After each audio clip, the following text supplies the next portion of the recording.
So Don, welcome to Bushtracks headquarters here in Sonoma wine country. I'm very excited to be hosting our Africa Jet trip with you next year. You are a paleoanthropologist and I wanted to ask you to give us a brief explanation of what you do. Well, thanks very much, David.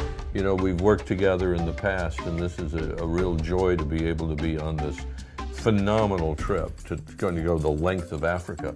But I was trained as an anthropologist, someone who studies humankind, and both from the cultural point of view and the biological point of view.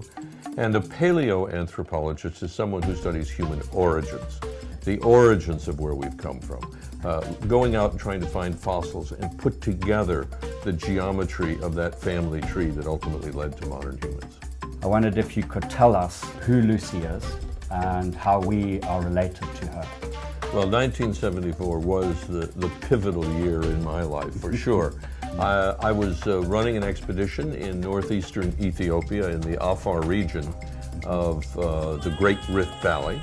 And in late November of that year, I was out surveying, looking at the ground, hoping to find something, and spotted a little fragment of elbow. And that led to about 40% of a skeleton of an individual who lived 3.2 million years ago. And when we were celebrating in camp that night and the tape recorder was playing Sgt. Pepper's Lonely Hearts Club Band, one of the members of the expedition said, "Don, if you really think this is a female, why don't we name her Lucy after Lucy in the Sky with Diamonds?" And that's how she picked up her name. And she's come to be a very important and significant piece of our ancestry that has illuminated a period of time that had lain dark for a very, very long time. We just couldn't get back beyond 3 million years. And once we did that, it was filled with revelations about how we became human. Africa's Great Rift Valley in Eastern Africa that runs all the way from the Red Sea down to Mozambique is one of the most majestic geological structures on the planet. It's like an enormous Grand Canyon that samples a great length of time and diversity. It has provided some of the most extensive evidence in terms of the fossil evidence for human evolution and the associated stone tools, climate change, what kinds of animals they lived with and interacted with. So it's played a crucial role to understanding human origins. I personally am fascinated by the Rift Valley. I've traveled up and down it many times, and you obviously, have worked in it for many, many years, and so I'm really looking forward to traveling down the Rift Valley with you and learning a lot more about it.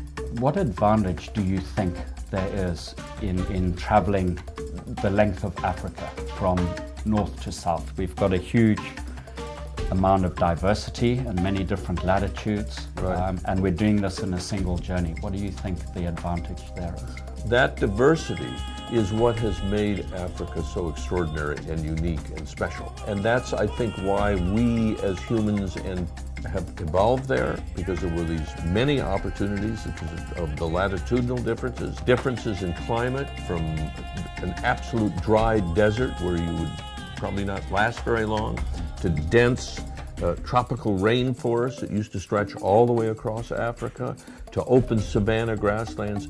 And it shows you the diversity of the environment, but at the same time you get to see the diversity of animals.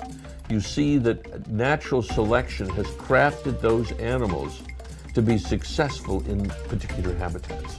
And when we look through that lens of evolutionary change, we can begin to understand perhaps how humans were crafted in those environments. It's really a laboratory that we'll be traveling in to understand the diversity of life in the past, the diversity there is today, and how we as humans also survive the whims and caprices of evolutionary change. During this journey, on our way back up from Cape Town as we head towards Egypt, we're going to stop in Uganda, and we have the option to go gorilla tracking or chimp tracking. Right. Which is your preference? Which one do you think you'll be doing? You know, whichever one anyone chooses to go on, they're going to be greatly rewarded and very envious that they didn't go on the other one. But when we look across that vast species gap between ourselves and gorillas, for example, or chimpanzees, there's a connection. There's a connection that takes us back maybe 10 million years when there was a common ancestor to this entire group of apes. We're the upright ape, or as Desmond Morris called us, the naked ape. And it gives us an opportunity to look back in time to what perhaps our ancestors acted like and looked like a little bit. We didn't evolve from chimpanzees, we didn't evolve from gorillas. And the other thing that we will learn is that these animals have lived in a very natural environment. And it reminds us of the very artificial environment in which we live. I think you'll be rewarded with whichever group you go and look at. Thank you very much for coming up to wine country today and chatting about this incredible trip next year in September. Well, you're most welcome. I also am very excited. I mean, I could live in Africa, really. And people who choose to come on this trip will return very changed. And in fact, they'll return very enriched. And I think they'll understand their place in the natural world better than they ever have before, and they will have visited their homeland.